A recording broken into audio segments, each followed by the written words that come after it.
तो चांद की रात, घर में खुशियों का माहौल, सुबह ईद के नमाज का इंतज़ार। परिवार बहुत खुश था। 30 रोज़े रखने के बाद आखिरकार वो दिन आ गया कि सुबह ईद मनाई जाएगी। घर की लड़कियां, औरतें मेहंदी वगैरह लगा करके सो गईं कि सुबह जल्दी उठकर त्यौहार की तैयारी में लग जाना है। थका हारा परिवार बहुत ही गहरी नींद में सो गया और इसी बीच रात में अज्ञात चोरों ने घर में सेंध लगा करके एक बड़ा होल बनाया और दीवार ईंट को काट करके घर के अंदर प्रवेश कर गए। चोरों ने इतनी सावधानी से पीछे से घर में सेंध लगाई कि किसी को आवाज़ तक नहीं आई। चोर घर के अंदर दाखिल हुए और करीब 57,000 रुपये व नकद, बाकी लड़की की शादी के लिए सहेज कर रखा हुआ गहने और जेवरात भी अपने साथ समेट ले गए।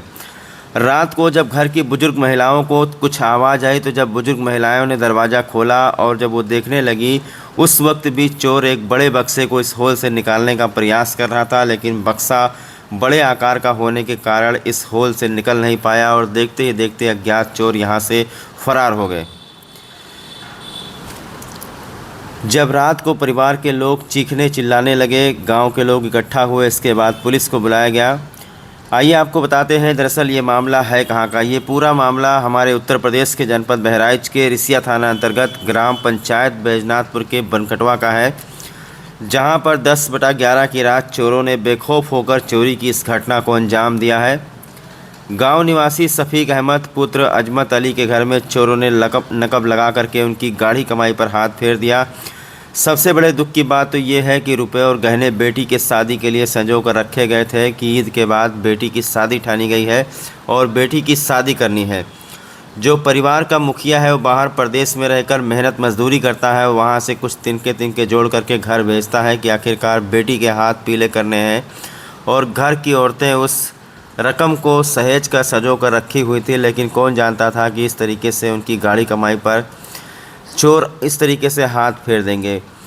बाहर कुछ महिलाएं सोई हुई थी और रात के अंधेरे में चोर पीछे से पहुंचा और उसने बहुत ही आसानी से सेंध लगाई। सेंध मारी और नकबजनी उसे कहते हैं जब घर में कोई बड़ा होल बना करके दीवार काट करके चोर अंदर दाखिल होते हैं। तो इस तरीके से घर की सारी कमाई पर चोरों ने हाथ फेर दिया। रात को ही पुलिस को सूचना दी गई। पुलिस मौके पर पहुंची। पुलिस ने जांच पड़ताल भी की। पुलिस ने देखा भी है और जानकारी मिली है कि अज्ञात चोरों के विरुद्ध मुकदमा पंजीकृत किया गया है। पुलिस जांच पड़ताल में जुटी हुई। अब देखना ये होगा कि योगी राज की पुलिस इस चोरी का खुलासा कर पाती है या नहीं। लेकिन यहाँ पर एक गरीब परिवार का सब कुछ चला गया। जो परिवार गरीब होता है उनके लिए लाख रुपए भी बहुत होते हैं। बेटी की जो शादी होती है, आजकल महंगाई के ज़माने में आप लोग जान ही रहे हैं कितना पैसा खर्च होता है। तो कुछ जो बक्सा है, जो कुछ बॉक्स है, पुराना संदूक है, वो घर के बाहर खेतों में मिला है। उसमें कुछ भी सामान नहीं है। और एक बड़ा बॉक्स चोरों ने सोचा था कि इसको भी निकाल ले जाएंगे, लेकिन ये उसी होल में जा कर के फंस गया, जिसके कारण ये बॉक्स रह गया। लेकिन इसके अंदर का सारा सामान चोरों ने गायब कर दिया। अब घर वालों का रो रो कर के बुरा हाल है। एक तो त्यौहार पूरी तरीके से बर्बाद हो गया, दूसरा बेटी की शादी करनी है, उस अरमान पर पानी फिर गया कि अब ये लोग कहाँ किसके आगे जा कर के हाथ फैलाएंगे, किससे भीख मांगेंगे, तब अपनी बेटी की शादी के लिए पैसा लाएंगे। बहुत ही दुख की बात है।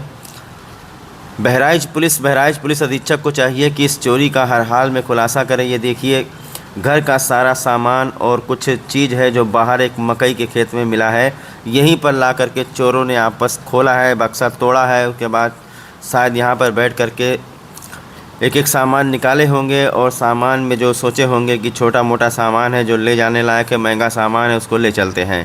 तो ये देखिए, मकई के खेत में बाकी का बक्सा मिला है। इनके जो परिवार का मुखिया है वो शायद बाहर मुंबई में रहते हैं।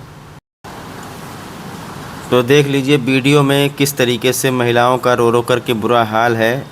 इंसान जब मेहनत मजदूरी करता है और एक एक पाई जोड़ता है, कितना मिलता है दिहाड़ी में? 400, 500, 600 रुपया, इतने में वो अपना घर चलाता है और उसके बाद में किसी तरीके से पैसा इकट्ठा करता है ताकि अपने बच्चों की शादी कर सके। तो ये सब कुछ अपना पेट काट करके जिस तरीके से इन्होंने पैसा इकट्ठा किया था, चोरों ने उस पर हाथ साफ देने के लिए डालेंगे। क्या? सुरैया बेगम। कहाँ के रहने वाली हैं? यही बनकटवा के। अच्छा, क्या हुआ है आज आपके यहाँ? सर, रात में हम लोग रोजा खोल के नमाज पढ़ के ईसा के सो गए थे। फिर मेरी बच्ची ने कहा, अम्मी मेहंदी लगाओगे? हमने कहा नहीं, मैं नहीं लगाऊंगी। बस वो भी आई रात के मेहंदी वेंदी लगा के, वो भी दरवाजा बंद कर कर सो गई। फिर रात में मेरी सास आई जगाने के लिए कि उठो चलो खाना वाना बनाएंगी, तो मेरी बेटी उठी, दरवाजा खोली तो यहाँ पर देखा थे। तो हम लोग चिल्लाने लगे थे, एक बक्सा यहाँ पर फंसा हुआ था, बाकी सारा सामान लेकर चले गए। फिर हम लोग रात भर रोए चिल्लाए, फिर रात सुबह हुआ तब देखा वहाँ पे मकई के खेत के अंदर 2 बक्सा मिले टूटे हुए, जितना पैसा था सब लेकर चले गए। 50,000 57,500 रुपया नगद रहा है, और बिटिया के हमरे सोने के बलिया रहा है, नथनी रहा है, पहली रहा है, सब उठा ले गए। और कुछ भी जो छोटे छोटे सामान रहा वो भी सब लेकर चले गए। ये बक्से टूटे हुए रखे हैं, ये बक्से देखो सब टूटे हुए रखे हैं। पुलिस को सूचना दी आप लोग? हाँ, पुलिस 2 बार आई है सर। रात को ही सूचना दे दी गई? रात में 2 बार, सुबेरे भी आई है, रात में भी आई है पुलिस। कोई इंक्वायरी करके चली गई, कुछ पता ही ना मिला। आपके पति कहाँ रह रहे हैं? बम्बई में सर। मेरे छोटे छोटे बच्चे हैं, देखो 3, एक बेटी जवान है, शादी करने वाली है। तो ये देखिए, बहुत ही पुरानी टेक्निक का इस्तेमाल चोरी करने के लिए, सेंधमारी यानी नकबजनी करके चोरी की गई है। कितनी आसानी से पीछे जो उसकी नींव होती है उसकी दीवार को इन्होंने काटा, और सोचिए कि लोग कितनी गहरी नींद में सोए हुए थे कि किसी को आवाज़ तक नहीं आई।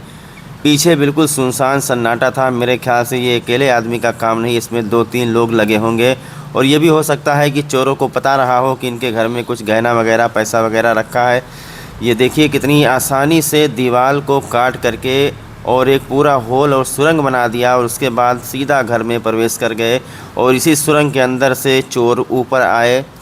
इतनी देर तक चोर दीवार काटते रहे लेकिन किसी को पता नहीं चला। लेकिन उन्होंने दिमाग भी बहुत बढ़िया लगाया कि उनको ईंट और बुनियाद वगैरह नहीं काटनी पड़ी, जबकि उसके नीचे से सुरंग बना दिया। और बहुत ही दुख की बात है, इस पीड़ित परिवार को आखिरकार इंसाफ मिलना चाहिए, और बहराइच की रिसिया थाना की पुलिस को चाहिए कि इस चोर को हर हाल में पकड़े, जिस चोर ने इस तरीके से नकबजनी लगाकर, सेंधमारी लगाकर चोरी की है और पुलिस को चुनौती दी है।